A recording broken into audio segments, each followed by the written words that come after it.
I've had a great time with Wheel of Time today. I just finished book 3.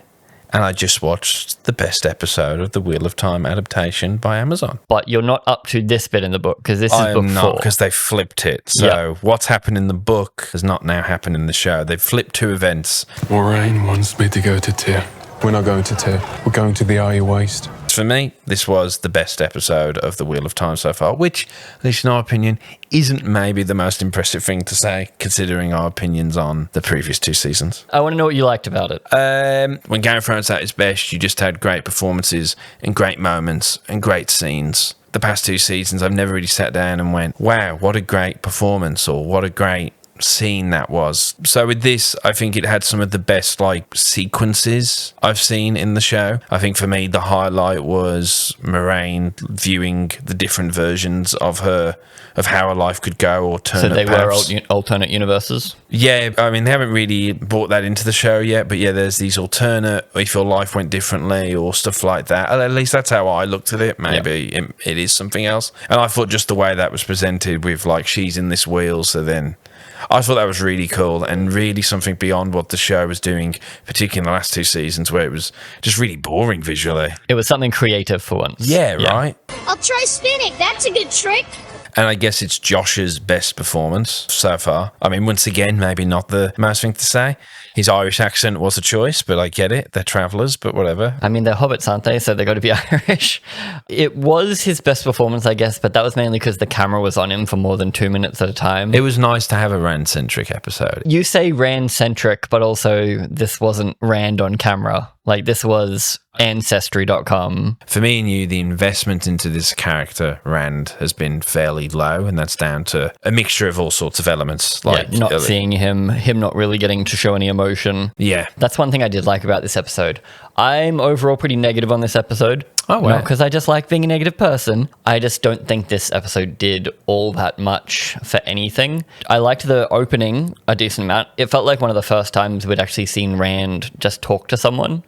I wanted, that's a really good point. It was actually a pretty nice little moment. And he smiles. I was like, holy shit, have I ever seen Rand smile? Oh God. He's in love with Egwene, but I'm not sure she's ever said anything that made him smile. And I think him and Lan, from what I understand in the books, do grow into being quite good friends. Lan is the Aragorn equivalent, because he's the lost king of a lost kingdom and all that stuff. Yeah, I do have the problem still that Rand comes across as apathetic for me. It's he's not happy that any of it's happening, but he's not really doing anything to stop it. Maybe that's what it's like in the books, but from what you've said, it sounds like he's at least going against what he really wants, and he's being forced to, more so because destiny. It's one of the themes is running against destiny or trying to find your own path. And all whereas that stuff. George R.R. Martin likes using destiny as it's usually read wrong and things go horribly wrong. This show seems to be destiny is an oppressive force over anything. It's not a heroic journey. It's more of a, you're doing this because the wheel says to. Rand doesn't seem to care for most of it. This episode does endeavor to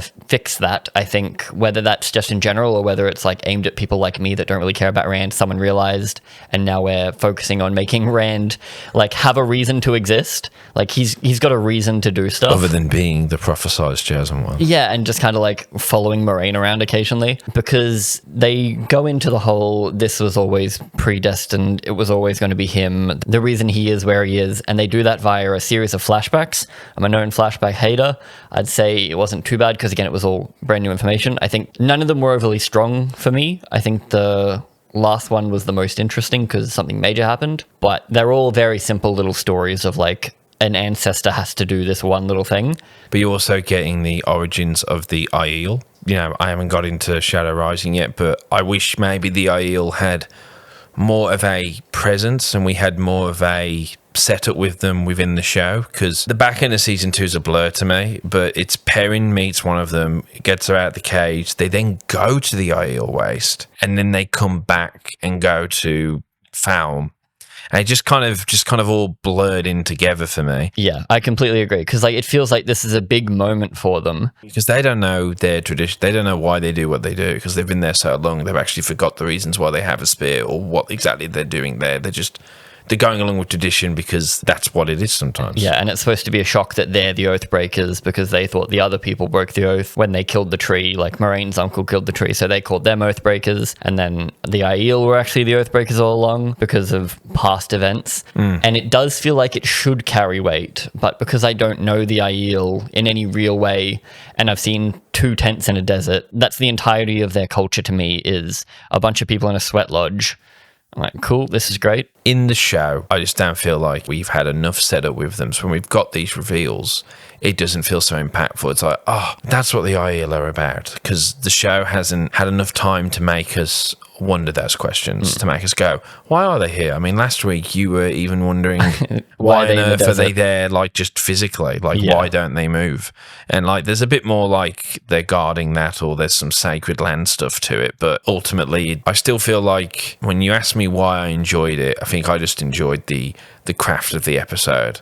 I felt like I was watching something that actually was a Amazon TV show, where in the past 2 seasons I felt like this was the ugly younger sibling to Rings of Power, because I started rewatching Rings of Power again because I only got a few episodes in the first time through, wishing Amazon had just full on went all in on Wheel of Time and maybe didn't do Rings of Power and just went, hey, let's do a super budget for Wheel of Time, because I think it is deserving of it. I think it's an epic enough story. Yeah. So with this, I felt like finally I was getting some scale, which I haven't really felt. I felt like in the past I was watching Shannara Chronicles on CW or something. Which is interesting because it is kind of one of the smaller scale episodes. Like most of it's set extension and it's just single or a couple of people standing in the thing.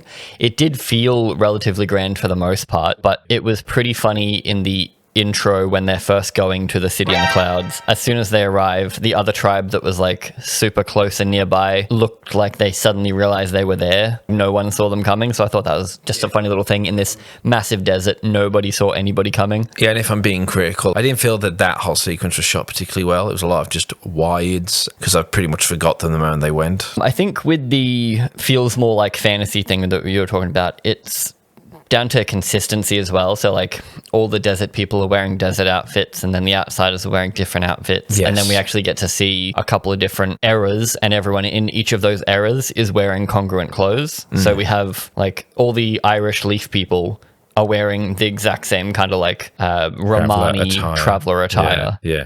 And then you've got wheat harvesters that are all wearing wheat harvesting clothes. You've got the Aes Sedai. Don't really know what time period that was from a show perspective. I know they're going back in time. That was, at least they didn't jump around. So he's during the breaking of the world, and that's when, after the Dark One was released, he then poisoned Luciferin and all the male channelers to go mad. So then they're basically all just nuking out, and they're changing the actual like landscape of the earth, because they're all just exploding. And that's why they're hiding orb, because Sangreal important. Yes. Which was a much better explanation of a Sangreal than in the first episode. Yes. Where she's just like, this is our room full of important artifacts. From the Age of Legends that no one really knows what they're about. Yeah, and then they're all just like on the shelf, which is for book fans to go, huh. We then go further back to when we've got the wheat, which they are the original Aiel people. They're these wheat farmers. And he's speaking with, I forget Lanfear's actual name, but he's speaking with her. Science lady. They thought they've accessed a new part of the One Power, but in drilling into that, they actually released the Dark One from his prison, which he was imprisoned in at the moment of creation by the Creator, because they're yin and yang, it's the black and the white, like they represent that. Oh. Because he's into Taoism and Buddhism and all that. I think I always thought that the Dark One wasn't like an eternal being from the beginning of time. I kind of thought that, do you know how Ishmael was like friends with Luce Theron? Yeah. I thought he was more like just another guy from that era. So he's Batu from Avatar. They've got a literal He's the yin dark and yang. creator, yeah. Yeah, okay. So he's the devil. Yeah, sure. We'll go with that, but he's not. This is like just an opposite evil god. The last one did have the very cool visual of the giant orb. I don't know why they're getting the wheat by hand when they have technology to make floating orb. I don't think he goes much. I think we're seeing more the Age of Legends than we ever do in the book. Similar to Dune, I guess, that just because you have technology doesn't mean it will go the way we think it will. So they've kind of this quasi-traditional, medieval, but it's thousands of years from now and things can change. But I think it's probably why he didn't go into much detail, because it would just make you ask those questions. I just got Rebel Moon flashbacks to the wheat cutting scene. Joshua did not bad, I guess, as everyone. They gave him pretty minimal lines as basically every character except Irish Boy, so he didn't have to do too much. It's interesting that it was him every time and it wasn't just like a different actor or something, but I guess it's obviously, I say that as if, just hire 6 more actors. Like, obviously, you've got this guy here who's only got this on, so we might as well just And it use also helps with people's like, oh, yes, this is a definite ancestor. I guess it could be a little misconstrued and confused considering the Dragon Reborn and the whole Wheel of Time thing. People would be thinking, is this the same character? I did think that. I knew we wouldn't, but I did think, would some people think, are we eventually going to get back to Luce Theron if this is... Yeah, like have they recast Luce Theron as Rand now? This is like Assassin's Creed. He went through an Animus and he's going through his direct ancestors, but the spirit of Luce Theron, that reincarnation, is separate from DNA. Yeah. So is how it is. But again, gave him something to do. Yeah. He at least got to smile a few times, which is shocking to me. Obviously, I don't want to be horrible to Joshua. I think he's an actor and he's a good actor. Well, he's not a bad actor by any means. I think it's a mixture of material and direction as well. Yeah, I didn't mind most of it, but I think my problem still was that it doesn't really progress Rand at all as a character. He gets a bit of a reason for being, but because we know so little about him, it didn't really feel like it dragged him forward or gave him anything to do.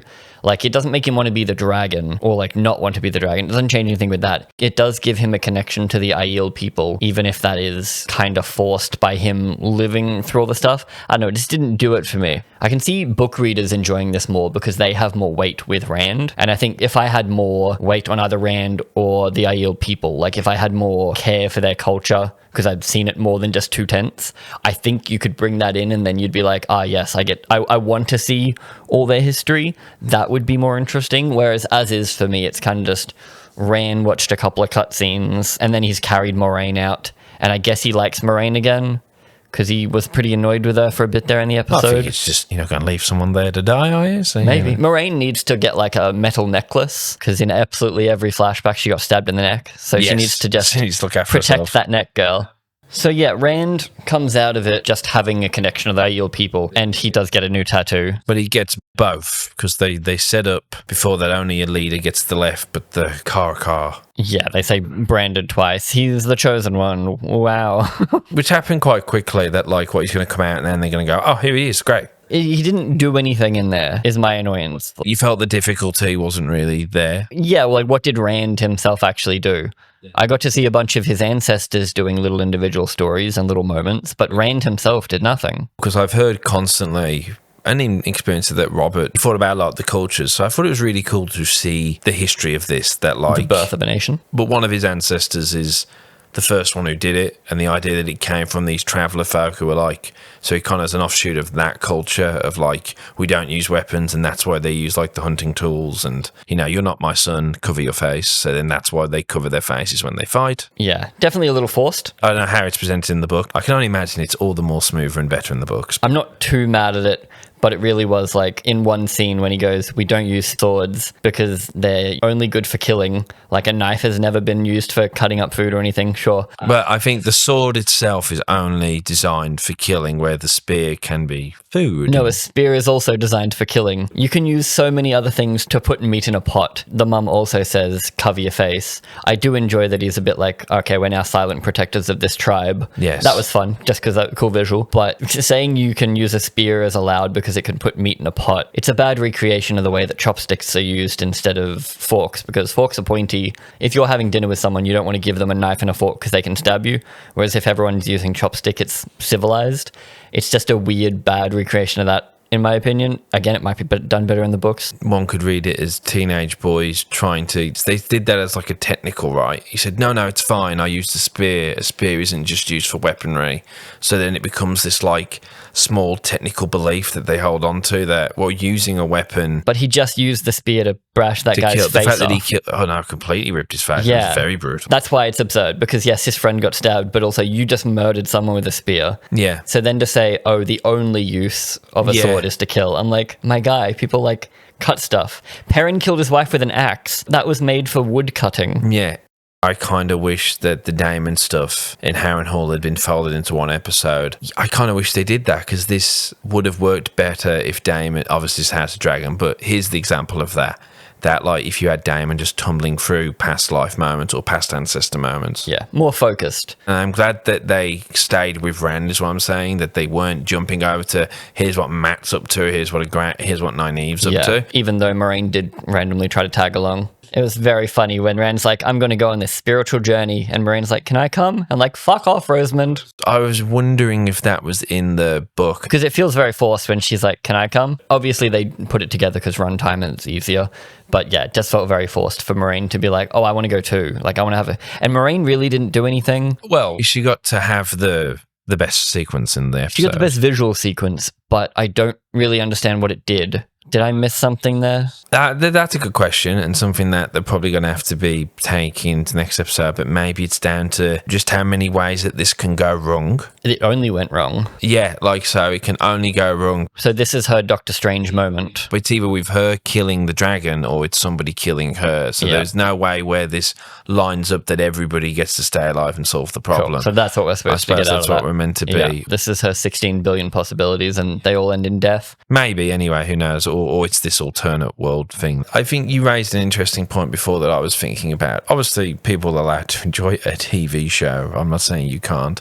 I wish I enjoyed the show way more too. But hey, it's brought me to the books. I'm loving the book so far. But whenever I watch Zack Snyder's Watchmen, I'm never watching the film. I'm watching a book I love come to life. I never actually watch it as its own thing. I just go, oh yeah, I love this sequence. So I wonder if there are at least some book fans who come to this with all that knowledge, who are then just happy to see favourite moments. And since they've got the full knowledge of where this is going and the Aiel history, they get to fill it all in. I think for the show as a whole, that doesn't work for them because I've seen a lot of people hating that the amount of changes that they've made. But I think this episode, I can see them bringing that prior knowledge because they don't do too many different things in this episode. It's kind of like if this episode was in season 4 and he had done the Calendar stuff, maybe this episode wouldn't need to be changed at all. Like this could be the exact same episode in season 4 as it can be in season 3. And that way, like say for instance, all the other changes didn't exist. Or if the Wheel of Time show didn't exist and this was a fan film, sure, people would be like, holy shit, like this is exactly what I imagined. I can understand that. My disappointment with the Matt fighting Galad and Gawain scene in the previous episode, because I just read that sequence and really liked how it was presented.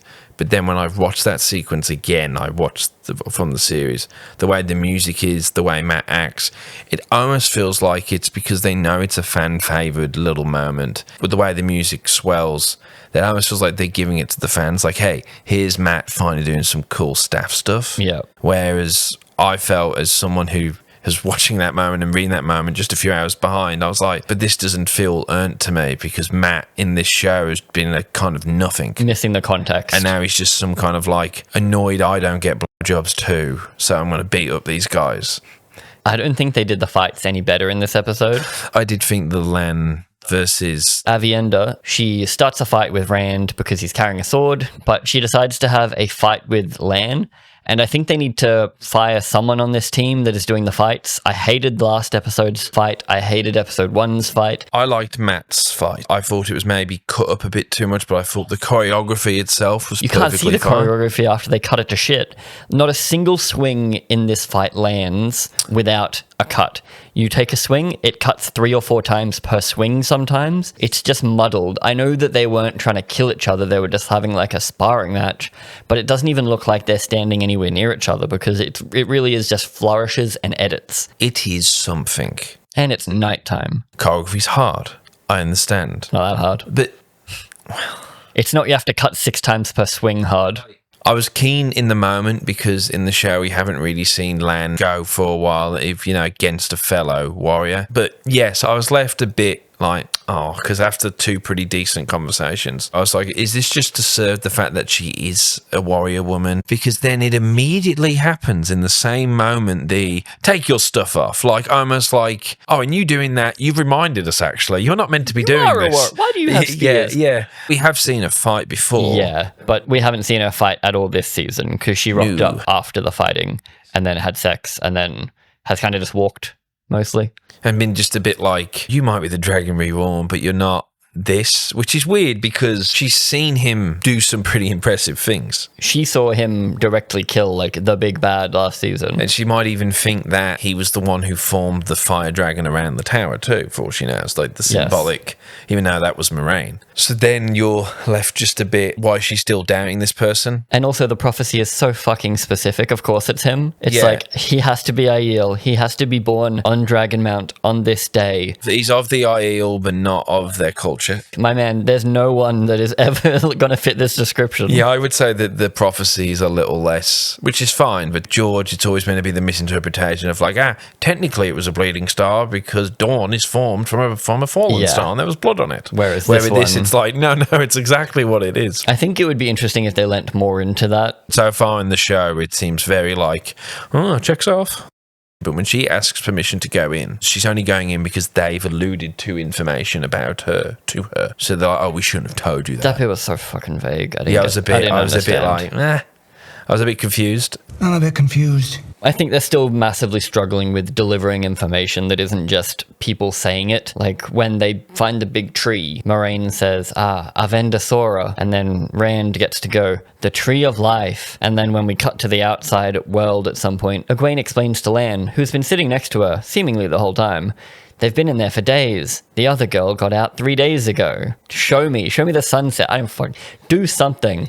I'm going to be very unpopular with this episode because I think a lot of people did like this one, but there's still so much wrong with it. I liked it. Me saying it's the best episode so far, I hope doesn't come across quite as the backhanded comment that it could. It should. But like, I completely agree with what you're saying there. The reason why I think it's the best episode so far is because I actually felt like I saw the price tag at least a little bit more than in previous ones. I know a lot of people liked the opening battle and thought that was cool. I know you thought it was just a lot of whiz bangs, but I could see why someone would have enjoyed that. I do think there maybe is an enjoyment, obviously, as I've just said before, as book fans watching just their favourite thing come to life. But it's weird because from what a lot of book fans say, and the book fans that I know, they felt, and we saw in the comments, they feel that this is just, he's trying to tell his own story with someone else's toy box or something. It's such a bland story. I just don't know what he's really even doing. Like, I'll be interested to see where Rand goes after this episode because it really does feel like all he gained is a bit more connection to his heritage in this one. So I'm hoping that gives him some kind of direction or like makes him think, I do need to be the dragon for these people. How things are presented is always very important. And I mean by presenting like how someone acts a moment or how we shoot a moment. The way Paul Atreides becomes the Messiah because he goes into that place of wisdom and gives that awesome speech and looks at certain people and tells them about their own private dreams. That is presented in such a cool way that when everybody goes up and yells, listen, Gabe, you're into it because it was a cool scene. And I just feel like the show could really do with some fantastic scenes where we go, wow, isn't Rand cool? I think I am still just waiting for this show to get as good as I think it could be. Because you're right, we've learned a bit more information. It's nice to get a bit more context for the Aiel. It's nice to get that history. But yeah, I still feel like we're still in that area of dull conversations. There's no real forward momentum a lot of times in shows, even if we're in the middle of like battles. Like as you said with episode 1, we have this big epic battle. The White Tower has been damaged. And then I'm assuming the next scene is we're hanging out in a bar going, hey, let's go have some fun. So then the impact of the seat of power being affected isn't reverberating to our characters. That's my thing. I just want Rand to come out of this episode with a direction and a purpose that is his own and not just Moraine says I'm the dragon, I'm going to do something. So far, all they've managed to do is him just disagreeing with Moraine. Yeah, he's just mildly annoyed constantly. What he's just been through in Book 3 is what I felt they were trying to do with Season 2. In Book 3, we don't see much of him. We only get glimpses of his POV to the very end, but it's him breaking under the pressure of the position he's in. Whereas this Rand has no pressure. Yeah. That's what's really doing me in. He has the opposite of main character syndrome. Yeah. Like, he doesn't seem to know that there's a camera pointing at him most of the time. Which is a shame because he's meant to be the main character of the fantasy genre and for a lot of people. Like, yeah, I think that's why it's not landing for me. Same for me as well. Having a reason what we're doing, especially because we talk about the Dark One every episode, but we never really see his influence or like what he's doing. In the start of Book 3, because the dragon has seemingly been reborn in Farm, other nations are already like starting to politically go kicking off. Yeah. So then that's partly on Rand going, I've got people phoning in my name I've never met, who've never even seen me. Which is something even House of the Dragon manages when they're talking about, because the Greens and the Blacks are going against each other, these two people that used to be friends are now murdering each other. Right, the Blackwoods and the Brackens. Yeah, like we can see that in House of the Dragon, and they haven't even bothered here. It just needs more. I need more, and I'm hoping maybe that's where we're going now. I guess I really want it to be good, so partly in that, and then these sequences. But still, I'm keen to see where we go next week. I'm a bit worried about Perrin's story because the way he's been done, it's just a bit dull. My sudden concern is we're not getting Rand for all of next episode because they gave him this episode. They're probably going to do Perrin and the Trollocs or something next episode. This episode definitely pulled the most weight because he had to watch these things and was forced through this journey. Yes. But yeah, still didn't do it for me. But hopefully next week they do something. What did you guys think? Are we being overly critical once again? I did also see that someone said that this was the best episode of fantasy ever, which I find hilarious. Move over Peter Jackson's Lord of the Rings trilogy. like they were like, here it is. Dang, guys.